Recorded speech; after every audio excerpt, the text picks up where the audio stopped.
ಶಾಲೆಯ ಹೊರಾಂಗಣದಲ್ಲಿ ವಾಹನಗಳು ನಿಂತ ಸದ್ದಾಯಿತು. ನಾನು ಓಡುತ್ತಲೇ ಹೊರಗೆ ಬಂದೆ. 2 ಬೆನ್ಸ್ ಕಾರುಗಳು ಕ್ರೀಡಾಂಗಣದಲ್ಲಿ ನಿಂತು ಧೂಳೆಬ್ಬಿಸಿದ್ದವು. ಮೊದಲಿಗೆ ಸಾಗರ್ ಅವರ ಸೆಕ್ಯೂರಿಟಿ ಗಾರ್ಡುಗಳು ಕಾರಿನಿಂದ ಹೊರಬಂದು ಮತ್ತೊಂದು ಕಾರಿನ ಬಾಗಿಲನ್ನು ತೆರೆದರು. ಸಾಗರ್ ಹೊರಬಂದು ತಮ್ಮ ಬಿಳಿ ಸೂಟು, ಬೂಟನ್ನು ಸರಿಮಾಡಿಕೊಂಡು ಶಾಲೆಯತ್ತ ಬಂದರು. ಹುಡುಗಿಯರೆಲ್ಲ ಹೂಗುಚ್ಛ ಹೂಮಾಲೆಗಳೊಂದಿಗೆ ಸ್ವಾಗತಿಸಿದರು. ಹೇಗಿದ್ದೀಯಾ ಜಯ? ಸಾಗರ್ ನನ್ನ ಹತ್ತಿರ ಬಂದು ಕೇಳಿದರು. ನನ್ನ ತಲೆಯಲ್ಲಿ ಇಂದಿನ ಕಾರ್ಯಕ್ರಮಗಳ ಬಗ್ಗೆ ಚಿಂತೆ ಹರಿದಾಡುತ್ತಿತ್ತು. ಹಾಗಾಗಿ ಅವರ ಮಾತಿಗೆ ಬರೀ ನಕ್ಕು ಹುಡುಗಿಯರಿಗೆ ಸಾಗರ್ ಅವರನ್ನು ಒಳಗೆ ಕೂರಿಸಲು ಹೇಳಿದೆ. ಆ ದಿನ ಶಾಲೆಯಲ್ಲಿ ನೃತ್ಯ ನಾಟಕ ಅಂತ ಕಾರ್ಯಕ್ರಮಗಳು ಮತ್ತು ಎಲ್ಲರಿಗೂ ಊಟದ ವ್ಯವಸ್ಥೆ ಮಾಡಲಾಗಿತ್ತು. ಎಲ್ಲವೂ ಮುಗಿಯುವಷ್ಟರಲ್ಲಿ ಸಂಜೆಯಾಯಿತು. ನನಗೂ ಅತ್ತ ಇತ್ತ ಓಡಾಡಿ ಸುಸ್ತಾಗಿ ಮೈಯ ಬೆವರು ಸೆಂಟಿನ ಸುಗಂಧವನ್ನು ಮಾಯಗೊಳಿಸಿತ್ತು. ಸಾಗರ್ ಊಟ ಮುಗಿಸಿ ಆಫೀಸ್ ರೂಮಿನಲ್ಲಿ ಕೂತಿದ್ದರು. ನಾನು ಮೂಸಂಬಿ ಜ್ಯೂಸ್ ಹಿಡಿದು ಅವರ ಬಳಿ ಹೋದೆ. ಅಯ್ಯೋ, ಇದನ್ಯಾಕೆ ತರಕ್ಕೋದೆ? ಹೊಟ್ಟೆ ತುಂಬಿ ಉಬ್ಬಿ ಹೋಗಿದೆ ಎಂದು ವಿನೋದದಿಂದ ಸಾಗರ್ ನುಡಿದರು. ಕುಡಿರಿ ಸರ್, ಬೇಗ ಜೀರ್ಣ ಆಗುತ್ತೆ ಎಂದು ಹೇಳಿ ಸಾಗರ್ ಅವರ ಹತ್ತಿರಕ್ಕೆ ಜ್ಯೂಸನ್ನು ಇಡಲು ಹೋದಾಗ ಸಾಗರ್ ನನ್ನ ಕೈ ಹಿಡಿದರು. ನನ್ನ ಭಾವನೆಗಳ ಲಹರಿಯಲ್ಲಿ ದೊಡ್ಡ ಅಲೆಯೊಂದು ಬಡಿದಂತಹ ಅನುಭವವಾಯಿತು. ಆದರೆ ಅದನ್ನು ಮುಖದಲ್ಲಿ ತೋರಿಸಿಕೊಳ್ಳದೆ ನಾನು ಅವರ ಮುಖವನ್ನೇ ನೋಡುತ್ತಾ ನಿಂತೆ. ನೀನು ಸ್ವಲ್ಪ ಕುಡಿ ಜಯ ಎಂದು ಹೇಳಿ ಜ್ಯೂಸನ್ನು ನನ್ನತ್ತ ನಿಧಾನವಾಗಿ ನೂಕಿದರು. ಮೊದಲು ನೀವು ಕುಡೀರಿ ಸರ್, ಮಿಕ್ಕಿದನ್ನು ನಾನು ಕುಡಿತೀನಿ ಎಂದೆ. ಸಾಗರ್ ಹಿಡಿದಿದುಕೊಂಡಿದ್ದ ನನ್ನ ಕೈಯನ್ನು ಇನ್ನೂ ಬಿಟ್ಟಿರಲಿಲ್ಲ. ಕುರ್ಚಿಯಿಂದ ಮೇಲೆದ್ದು ನನ್ನ ಬಳಿ ಬಂದರು. ಮೊದಲು ನೀನು ಕುಡಿ ಎಂದು ಲೋಟವನ್ನು ನನ್ನ ಬಾಯಿಯ ಬಳಿ ತಂದರು. ನಾನೇನು ಮಾತನಾಡದಂತಾದೆ. ಜ್ಯೂಸನ್ನು ಕುಡಿಯಲು ಶುರು ಮಾಡಿದೆ. ಕಾಲು ಭಾಗ ಉಳಿದ ನಂತರ ಲೋಟವನ್ನು ನನ್ನ ಬಾಯಿಯಿಂದ ತೆಗೆದು ಮಿಕ್ಕಿದ ಜ್ಯೂಸನ್ನು ಸಾಗರ್ ಕುಡಿದು ಮುಗಿಸಿದರು. ಲೋಟವನ್ನು ಟೇಬಲ್ ಮೇಲೆ ಇಟ್ಟು ನನ್ನನ್ನೇ ಮೇಲಿನಿಂದ ಕೆಳಕ್ಕೆ ನೋಡುತ್ತಾ ನಿಂತರು. ಈ ಹಿಂದೆ ನನ್ನ ಕಣ್ಣಲ್ಲಿ ಕಣ್ಣಿಟ್ಟು ಸರಿಯಾಗಿ ಮಾತನಾಡದವರು ಈ ಬಾರಿ ಸಾಗರ್ ಅವರ ವರ್ತನೆ ಕಂಡು ವಿಚಿತ್ರ ಎನಿಸಿದರೂ ಅದು ನನಗೆ ಮುಜುಗರವನ್ನು ಉಂಟು ಮಾಡಲಿಲ್ಲ. ಜಯ, ಯಾವುದಾದರೂ ಒಂದು ಒಳ್ಳೆ ಜಾಗಕ್ಕೆ ಕರೆದುಕೊಂಡು ಹೋಗು ನನ್ನನ್ನು. ನಿನ್ನ ಜೊತೆ ತುಂಬಾ ಮಾತಾಡೋದಿದೆ. ಹಿಮಾಚಲ ಪ್ರದೇಶವೆಂದರೆ ರಮಣೀಯ ತಾಣಗಳಿಗೇನೂ ಕಮ್ಮಿಯೇ? ನಮ್ಮ ಶಾಲೆಯಿಂದ 2 ಕಿಲೋಮೀಟರ್ ದೂರದಲ್ಲಿ ಎತ್ತರವಾದ ಗುಡ್ಡಗಾಡು ಪ್ರದೇಶವಿದೆ. ನಾನು ಮತ್ತು ಸಾಗರ್ ಇಬ್ಬರೇ ಕಾರಿನಲ್ಲಿ ಸಾಗುತ್ತಿದ್ದೆವು. ಇಬ್ಬರ ನಡುವೆ ಮೌನ. ಸಾಗರ್ ಅವರ ದೃಷ್ಟಿ ಡ್ರೈವ್ ಮಾಡುತ್ತಾ ರಸ್ತೆಯ ಕಡೆಯೇ ನೆಟ್ಟಿದ್ದರು. ಕಾರಿನ ಎ.ಸಿ. ಇಂದಾಗಿ ಮೈಯ ಬೆವರು ಒಣಗಿ ತೊಟ್ಟಿದಂತಹ ರಾಜಸ್ಥಾನಿ ಲಂಗ ದಾವಣಿಯು ಚರ್ಮಕ್ಕೆ ಅಂಟಿಕೊಂಡಿತ್ತು. ತೆರೆದು ಪ್ರದರ್ಶನಗೊಂಡಿದ್ದ ನನ್ನ ಸೊಂಟವು ಸೀಟಿಗೆ ಅಂಟಿಕೊಂಡಿತ್ತು. ದಾವಣಿಯನ್ನು ಸೊಂಟ ಮತ್ತು ಎದೆಯ ನಡು ಕಾಣುವಂತೆ ಕತ್ತರಿಸಿ ಬ್ಲೌಸಿನ ಹಾಗೆ ಮಾಡಿಸಿದ್ದು ಸಾಗರ್ ನನ್ನತ್ತ ನೋಡಲೆಂದು. ಕಾರಿನಲ್ಲಿ ಬರೀ ನಾವಿಬ್ಬರೇ ಇದ್ದರೂ ಒಂದು ಕ್ಷಣವೂ ನನ್ನ ದೇಹದ ಮೇಲೆ ಅವರ ದೃಷ್ಟಿ ಹಾಯಿಸಲಿಲ್ಲ. ಇವರಿಗೆ ನನ್ನ ಮೇಲೆ ಯಾವುದೇ ಪ್ರೀತಿಯೂ ಇಲ್ಲ, ಕಾಮವೂ ಇಲ್ಲ. ಬಹುಶಃ ಯಾವಳೋ ಪ್ರೇಯಸಿಯೊಂದಿಗೆ ತಮ್ಮ ಪ್ರಾಮಾಣಿಕ ಸಂಬಂಧವನ್ನು ಕಾಪಾಡುತ್ತಿರುವರೇ, ಅಥವಾ ಆಫೀಸಿನಲ್ಲಿ ಎಷ್ಟೋ ಹುಡುಗಿಯರಿದ್ದಾರೆ, ಅದರಲ್ಲಿ ಯಾರಾದರೂ ಒಬ್ಬಳು ಇವರು ಕರೆದಾಗ ಹಿಂದೆಯೇ ಹೋಗಿರುವಳು. ಬಗೆ ಬಗೆಯ ರೀತಿಯಲ್ಲಿ ಸುಖ ಕೊಟ್ಟಿರುವಳೇನೋ, ನನಗಿಂತಲೂ ಸುಂದರವಾಗಿರುವಳೇನೋ. ಹಾಗಾದರೆ ನನ್ನ ಜೊತೆ ಏನು ಮಾತಾಡುವುದಿದೆ? ಯಾಕೆ ನನ್ನನ್ನು ಕರೆದುಕೊಂಡು ಹೋಗುತ್ತಿದ್ದಾರೆ? ಗಮ್ಯಸ್ಥಾನವನ್ನು ತಲುಪಿ ಸಾಗರ್ ಕಾರನ್ನು ನಿಲ್ಲಿಸಿದರು. ಮೌನವಾಗಿ ಕಾರಿನಿಂದ ಇಳಿದು ಪ್ರಕೃತಿಯ ವಿಹಂಗಮ ನೋಟವನ್ನು ನೋಡುತ್ತಾ ನಿಂತಿದ್ದರಷ್ಟೇ ಹೊರತು ಅದನ್ನು ಆಹ್ಲಾದಿಸುತ್ತಿರಲಿಲ್ಲ. ನಾನು ಕಾರಿನೊಳಗೆ ಕೂತು ತುಂಬಾ ಹೊತ್ತಾದರೂ ಸಾಗರ್ ನನ್ನತ್ತ ನೋಡಲೂ ಇಲ್ಲ, ಕರೆಯಲೂ ಇಲ್ಲ. ಯಾವುದೋ ಚಿಂತೆ ಅವರನ್ನು ಕಾಡುತ್ತಿದೆ ಎಂಬುವುದು ನನಗೆ ಖಚಿತವಾಯಿತು. ನಾನೇ ಮಾತು ಶುರು ಮಾಡಲಿ ಎಂದು ಕಾಯುತ್ತಿರಬಹುದೇ? ಕಾರಿನಿಂದ ಇಳಿದು ಸಾಗರ್ ಅವರ ಬಳಿಗೆ ಹೋದೆ.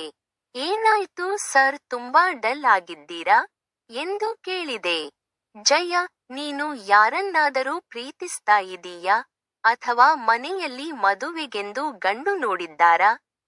ಸಾಗರ್ ಕೇಳಿದ ಪ್ರಶ್ನೆ ಕೇಳಿ ಆಶ್ಚರ್ಯಗೊಂಡೆ. ಇಲ್ಲ ಸರ್. ಯಾಕೆ, ಏನಾಯ್ತು ಎಂದು ಗಾಬರಿಯಿಂದಲೇ ಕೇಳಿದೆ. ಕೆಲವೊಂದು ವಿಚಾರಗಳನ್ನು ನಿನ್ನ ಜೊತೆ ಹಂಚಿಕೊಳ್ಳುವುದಿದೆ. ಅದನ್ನು ನಿನ್ನ ಜೊತೆ ಹೇಳುವುದು ಸೂಕ್ತವೇ ಎಂಬುದು ತಿಳಿದುಕೊಳ್ಳಬೇಕಿತ್ತು ಅಷ್ಟೇ. ಕುತೂಹಲದಿಂದ ನನ್ನ ಕಾಲುಗಳು ನೆಲದಲ್ಲಿಯೇ ತೇಲಿದಂತಾದವು. ಅದೇನು ಹೇಳಿ ಸರ್, ಮುಕ್ತವಾಗಿ ಹೇಳಿ ಎಂದು ನಾನಂದೆ. ಜಯ, ಈ ವಿಷಯ ನಿನಗೆ ಗೊತ್ತಿರಬಹುದು. ನನ್ನ ತಾತನ ಕಾಲದಿಂದಲೂ ನಾವು ಅಗರ್ಭ ಶ್ರೀಮಂತರು. ನಮ್ಮ ವಂಶದಲ್ಲಿ ಗಂಡಸರಿಗೆ 21 ವರ್ಷ ಕಳೆಯುತ್ತಿದ್ದ ಹಾಗೆ ಮದುವೆ ಮಾಡುತ್ತಾರೆ. ನನಗೂ 22ನೇ ವಯಸ್ಸಿನಲ್ಲಿ ಮದುವೆ ಆಗಿದೆ. ಸಾಗರ್ನ ಈ ಮಾತನ್ನು ಕೇಳಿ ತೇಲಿದಂತಾಗುತ್ತಿದ್ದ ಜಯಳ ಕಾಲುಗಳನ್ನು ನೆಲವು ಹಿಡಿದು ಎಳೆದಂತಾಯಿತು. ಆದರೆ ಈ ವಿಷಯ ಯಾರಿಗೂ ತಿಳಿದಿಲ್ಲ ಸರ್. ಯಾಕೆ ಇವತ್ತು ನನ್ನ ಬಳಿ ಇದನ್ನೆಲ್ಲ ಹೇಳುತ್ತಿದ್ದೀರಾ? ಜಯ ಕುತೂಹಲದಿಂದ ಮತ್ತೊಮ್ಮೆ ಪ್ರಶ್ನಿಸಿದಳು. ನಾನೇ ಬೇಕಂತಲೇ ಪ್ರಪಂಚದಿಂದ ಈ ವಿಷಯವನ್ನು ಮುಚ್ಚಿಟ್ಟಿದ್ದೆ. ಆದರೆ ಇನ್ನೂ ಹೆಚ್ಚು ಕಾಲ ನನ್ನಿಂದ ಮುಚ್ಚಿಡಲು ಆಗುತ್ತಿಲ್ಲ. ಅದಕ್ಕೆ ನಿನಗೆ ಹೇಳುತ್ತಿದ್ದೇನೆ. ನಾನು ನಿನ್ನ ಜೊತೆ ಏನನ್ನೋ ಒಂದನ್ನು ಕೇಳಬೇಕೆಂದಿದ್ದೇನೆ. ಆದರೆ ಈ ವಿಚಾರವು ಅತಿ ಸೂಕ್ಷ್ಮವಾದದು. ಏಸೊನ್ನೆದು ಹೇಳಿ ಸಾಗರ್ ತನ್ನ ಮುಖವನ್ನು ಎತ್ತರದ ಗುಡ್ಡದ ತಪ್ಪಲಿನಲ್ಲಿ ಕಾಣುವ ಕಾಡು ಮತ್ತದರ ನಡುವೆ ಸಣ್ಣದಾಗಿ ಕಾಣುವ ಮನೆಗಳ ಕಡೆಗೆ ತಿರುಗಿರಿಸಿದ. ಜಯ ಸಾಗರ್ನ ಎದುರಿಗೆ ಬಂದು ನಿಂತಳು. ನನ್ನಿಂದ ನಿಮಗೆ ಏನು ಬೇಕಿತ್ತು ಸರ್ ಎಂದು ಕೇಳಿದಳು. ನಿನ್ನ ಸೌಂದರ್ಯ ಬೇಕು ಜಯ ನನಗೆ ಎಂದು ಸಾಗರ್ ಜಯಳ ಕಣ್ಣಲ್ಲಿ ಕಣ್ಣಿಟ್ಟು ಕೇಳಿದಾಗ ಆಕೆಯ ಮನದಲ್ಲಿ ಚಿಟ್ಟೆ ಹಾರಿದಂತಾದರೂ ಹೇಗೆ ಪ್ರತಿಕ್ರಿಯೆ ನೀಡಬೇಕೆಂದು ತಿಳಿಯದೆ ಆಘಾತಗೊಂಡಳು. ಈ ಮಾತನ್ನು ಕೇಳಿ ನಿನಗೆ ನನ್ನ ಮೇಲಿದ್ದ ಅಭಿಪ್ರಾಯ ಮತ್ತು ಗೌರವವು ಹೊರಟು ಹೋಗಿರಬಹುದು. ಆದರೆ ಪ್ರತಿಯೊಬ್ಬ ಗಂಡಸಿನಲ್ಲಿರುವ ಆಸೆಗಳು ನನ್ನ ಮನದಲ್ಲಿಯೂ ಹುಟ್ಟುತ್ತದೆ. ಅದನ್ನು ವರುಷಗಳ ಕಾಲ ಹಿಡಿದಿಟ್ಟುಕೊಳ್ಳಲಿ ಹೇಳು ಎಂದು ಹೇಳಿ ಸಾಗರ್ ತಲೆ ತಗ್ಗಿಸಿದನು. ಆದರೆ ನಿಮ್ಮ ಹೆಂಡತಿ? ಜಯ ಅಷ್ಟನ್ನೇ ಕೇಳಿ ಮೌನವಾದಳು. ನನ್ನ ಹೆಂಡತಿಯಿಂದ ಸಿಗಲಾರದ ಕಾರಣವಾಗಿಯೇ ಅಲ್ಲವೇ ನಿನ್ನ ಬಳಿ ಬೇಡಿಕೊಳ್ಳುತ್ತಾ ಇರುವುದು? ಪಾಪ, ನನ್ನ ಹೆಂಡತಿದ್ದೇನೂ ತಪ್ಪಿಲ್ಲ. ಹೆಸರಿಗೆ ತಕ್ಕಂತೆ ಆಕೆ ನಮ್ಮ ಮನೆಯ ಲಕ್ಷ್ಮೀ ರೂಪವೆಂದೇ ಹೇಳಬಲ್ಲೆ. ನನ್ನ ತಾಯಿ ಓರ್ವ ಸರಳ ಸಂಪ್ರದಾಯಸ್ಥ ಹುಡುಗಿ ಬೇಕೆಂದು ಯಾವುದೋ ಒಂದು ಹಳ್ಳಿಯಿಂದ ಅವಳನ್ನು ಹುಡುಕಿ ತಂದರು. ಅವಳ ತಂದೆ ಹಳ್ಳಿಯ ದೊಡ್ಡ ಜಮೀನ್ದಾರರು. ಮಗಳಿಗೆ ವಿದ್ಯೆಯ ಜೊತೆ ಸಂಪ್ರದಾಯಗಳನ್ನು ಕಲಿಸಿ ಶಿಸ್ತಿನಿಂದ ಸಾಕಿದ್ದರು. ನಾನೆಂದರೆ ಅವಳಿಗೆ ದೇವರ ಸಮಾನ. ಹಗಲೆಲ್ಲ ಉತ್ಸಾಹದಿಂದ ಮನೆಯ ಎಲ್ಲಾ ಕೆಲಸಗಳನ್ನು ಮಾಡುತ್ತಿರುತ್ತಾಳೆ. ಆದರೆ ರಾತ್ರಿ ನನಗೆ ಸುಖ ನೀಡಲಾಗಿದೆ ಸೋತು ಕಲ್ಲಾಗುತ್ತಾಳೆ. ಸದಾ ದೇವರ ಸೇವೆ ಮಾಡುವ ರೀತಿ ನನ್ನನ್ನು ಆರೈಕೆ ಮಾಡುವವಳು ರಾತ್ರಿ ಹೊತ್ತು ಒಬ್ಬ ಸಾಮಾನ್ಯ ಗಂಡಸಾಗಿ ಆಕೆಯ ಸನಿಹಕ್ಕೆ ನನ್ನ ಆಸೆಯನ್ನು ಪೂರೈಸಿಕೊಳ್ಳಬೇಕೆಂದು ಹೋದರೆ ಅವಳು ವಿಚಲಿತಗೊಳ್ಳುತ್ತಾಳೆ. ಕಾಮಸೂತ್ರದ ಆಚರಣೆಯೇ ತಿಳಿಯದ ಆ ಹುಡುಗಿ ಒದ್ದಾಡಿ ನರಳಾಡುತ್ತಾಳೆ. ಹಲವು ಬಾರಿ ಪ್ರಯತ್ನ ಪಟ್ಟು ಸೋತು ಹೋದೆ. ಆನಂತರ ಮಾನಸಿಕವಾಗಿ ನಾನೇ ತಯಾರಾಗಲು ಯತ್ನಿಸಿದೆ. ಅವಳು ನನ್ನನ್ನು ಹೇಗೆ ನೋಡಲು ಬಯಸುತ್ತಾಳೋ ಹಾಗೆ, ದೇವರ ಹಾಗೆ. ರಾತ್ರಿ ನಾನೇ ಅವಳನ್ನು ಮಗುವಂತೆ ಮಲಗಿಸುತ್ತೇನೆ. ದೇವರ ಹಾಗೆ. ಅವಳಿಗೂ ಅದೇ ಬೇಕಾದದ್ದು. ನೀನೇ ಹೇಳು ಜಯ. ಹೆಂಡತಿಯಿಂದ ಸಿಗದ ಸುಖ ನಿನ್ನಿಂದ ಕೇಳುತ್ತಿದ್ದೇನೆ. ಯಾವುದೇ ಒತ್ತಾಯ, ಬೆದರಿಕೆ ಇಲ್ಲ. ಜಯಳ ಕಣ್ಣಲ್ಲಿ ನೀರಿನ ಹನಿಗಳು ಮೂಡಿದವು. ಮೂಗಿನ ತುದಿವರೆಗೂ ಆಸೆ ಇಟ್ಟುಕೊಂಡಿದ್ದವಳಿಗೆ ಇಂದು ಬಾಯಿ ಕಟ್ಟಿಹೋಯಿತು. ಅದಕ್ಕೆ ಕಾರಣ ಸ್ವಾಭಿಮಾನವೋ ಅಥವಾ ಭಯವೋ ಎಂದು ಅವಳಿಗೂ ಅರಿವಾಗಲಿಲ್ಲ. ಮೊದಲೇ ಸಾಗರ್ನ ಮದುವೆ ವಿಷಯ ಕೇಳಿ ದಂಗಾಗಿದ್ದವಳಿಗೆ ಆತನ ಬಾಯಿಯಿಂದಲೇ ಹೆಂಡತಿಯ ಗುಣಗಾನ ಕೇಳಿದ ನಂತರ ಆಕೆಗೆ ಮೋಸ ಮಾಡುವಷ್ಟು ನೀಚ ಮನಸ್ಸು ಜಯಶೀಲಳಿಗೆ ಇರಲಿಲ್ಲ. ಈ ರೀತಿ ಕೇಳುವವರಲ್ಲಿ ನಾನು ಎಷ್ಟನೇ ಹುಡುಗಿ ಸರ್? ಎಂದು ಜಯಶೀಲ ಕೇಳಿದಾಗ ಸಾಗರ್ಗೆ ತನ್ನ ಕಪಾಳಕ್ಕೆ ಹೊಡೆದಂತೆ ಭಾಸವಾಯಿತು. ನೀನು ನಂಬುತ್ತೀಯೋ ಬಿಡುತ್ತೀಯೋ ನನಗೆ ತಿಳಿಯದು ಜಯಶೀಲ. ಆದರೆ ನಾನಂಥ ಕಾಮಾಂಧನಲ್ಲ. ಯಾವತ್ತು ನಾನು ಈ ಅನಾಥ ಹೆಣ್ಣು ಮಕ್ಕಳ ಶಾಲೆಗೆ ಟೀಚರಾಗಿ ಹೋಗುತ್ತೀಯ ಎಂದು ನಿನ್ನಲ್ಲಿ ಕೇಳಿದಾಗ ಎಲ್ಲಿ, ಏನು, ಯಾವಾಗ, ಏನು ಸಂಬಳ ಎಂದೇನೂ ಕೇಳದೆ ಎರಡನೇ ಮಾತು ಆಡದೆ ನನ್ನ ಕೋರಿಕೆಗೆ ಓಗೊಟ್ಟು ಇಲ್ಲಿಗೆ ಬಂದೆಯೋ ಅವತ್ತೇ ನಿನ್ನ ಮೇಲೆ ಆತ್ಮೀಯ ಭಾವನೆ ಮೂಡಲು ಶುರುವಾಯಿತು. ಇದು ಬರೀ ನನ್ನ ದೈಹಿಕ ಸುಖದ ಬಗ್ಗೆ ಮಾತ್ರ ಅಲ್ಲ. ಮಾನಸಿಕವಾಗಿಯೂ ಸ್ಪಂದಿಸಲು ಇನ್ನೊಬ್ಬಳು ಬೇಕು ಎಂದು ಆಸೆ ಪಟ್ಟೆ. ಅಷ್ಟೇ ಅಲ್ಲ, ಪ್ರತಿ ವರ್ಷವೂ ನಾನಿಲ್ಲಿಗೆ ಬಂದಾಗ ನೀನು ತೊಡುತ್ತಿದ್ದ ಬಟ್ಟೆ, ನನ್ನ ಜೊತೆ ಮಾತಾಡುತ್ತಿದ್ದ ರೀತಿ ಕಂಡು ಬಹುಶಃ ನನ್ನ ಕಡೆ ನೀನು ವಾಲುತ್ತಿದ್ದೀಯೇನೋ ಅಂದುಕೊಂಡೆ. ಛೇ, ನಾನೇ ನಿನ್ನ ಬಗ್ಗೆ ತಪ್ಪಾಗಿ ತಿಳಿದುಕೊಂಡೆ. ನನ್ನನ್ನು ಕ್ಷಮಿಸಿಬಿಡು ಜಯ ಎಂದು ಸಾಗರ್ ಜಯಳಿಗೆ ಕೈಮುಗಿದನು. ನೀವು ಹೋಗಿ ಸರ್, ನಾನು ನಿಧಾನವಾಗಿ ನಡೆದುಕೊಂಡು ಬರುತ್ತೇನೆ ಎಂದು ಜಯ ಹೇಳಿದಳು. ಸಾಗರ್ ಭಾರವಾದ ಹೆಜ್ಜೆಗಳನ್ನು ಇಡುತ್ತಾ ಕಾರಿನ ಬಳಿ ಹೋಗಿ ನಿಂತ. ಈ ವಿಷಯ ನಮ್ಮಿಬ್ಬರ ನಡುವೆಯೇ ಇರುತ್ತದೆ ಎಂದು ನಾನು ನಂಬಿರುತ್ತೇನೆ ಜಯ. ನನ್ನ ನಾಚಿಕೆ ಮರ್ಯಾದೆಯನ್ನು ಮರೆತು ನಿನ್ನ ಜೊತೆ ಎಲ್ಲವನ್ನೂ ಹೇಳಿಕೊಂಡಿದ್ದೇನೆ.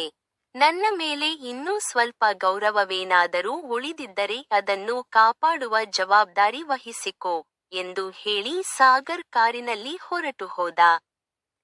ಜಯಶೀಲ ದುಃಖವನ್ನು ತಡೆಯಲಾರದೆ ಅಳುತ್ತಾ ಕೂತಳು. ಅತ್ತ ತನ್ನ ಮನದ ಒಡೆಯ ಸಾಗರ್ನ ನೋವಿಗೂ ಸ್ಪಂದಿಸಲಾಗಂಥ, ಇತ್ತ ಮುಗ್ಧ ಲಕ್ಷ್ಮಿಗೂ ದ್ರೋಹ ಬಗೆಯದಂತಹ ಮನದ ದುಗುಡವು ಕಣ್ಣೀರಾಗಿ ಹರಿಯತೊಡಗಿತು. ಜಯಶೀಲ ಮುಂದಕ್ಕೆ ಯಾವ ನಿರ್ಧಾರ ತೆಗೆದುಕೊಳ್ಳುತ್ತಾಳೆ ಎಂಬುದರಲ್ಲೇ ಅವಳ ಮತ್ತು ಸಾಗರನ ಸುಖ ಸಂತೋಷವೂ ಅವಲಂಬಿತವಾಗಿತ್ತು. ಜಯಶೀಲ ಏನು ನಿರ್ಧಾರ ತಗೋಬಹುದು? ಮುಂದಿನ ಎಪಿಸೋಡ್ನಲ್ಲಿ ನಿರೀಕ್ಷಿಸಿ.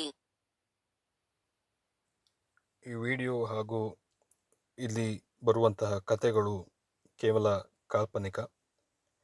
ಯಾವುದೇ ವ್ಯಕ್ತಿ, ಪ್ರದೇಶ ಅಥವಾ ಯಾವುದೇ ರೀತಿ ಅಸ್ತಿತ್ವದಲ್ಲಿರುವ ವಸ್ತುಗಳಿಗೆ ಸಂಬಂಧಪಟ್ಟಿರುವುದಿಲ್ಲ. ಇದು ಬರೀ ಕೇವಲ ಬರಹಗಾರನ ಕಲ್ಪನೆಯಾಗಿರ್ತದಷ್ಟೇ. ಹಾಗೂ ಇದು 18 ವರ್ಷ ಮೇಲ್ಪಟ್ಟವರಿಗೆ ಮಾತ್ರ. ನಮಸ್ಕಾರ ವೀಕ್ಷಕರೇ, ವಿಡಿಯೋನ ಲೈಕ್ ಮಾಡಿ ಹಾಗೂ ಚಾನಲನ್ನು ಸಬ್ಸ್ಕ್ರೈಬ್ ಮಾಡಿ ಅಂತ ಕೇಳ್ಕೊತಾ ಇದ್ದೀನಿ. ಹಾಗೂ ನಿಮ್ಮ ಅನಿಸಿಕೆ, ಅಭಿಪ್ರಾಯಗಳನ್ನು ಕಾಮೆಂಟ್ ಮೂಲಕ ತಪ್ಪದೆ ತಿಳಿಸಿ ಅಂತ ಕೇಳ್ಕೊತಿದ್ದೀನಿ.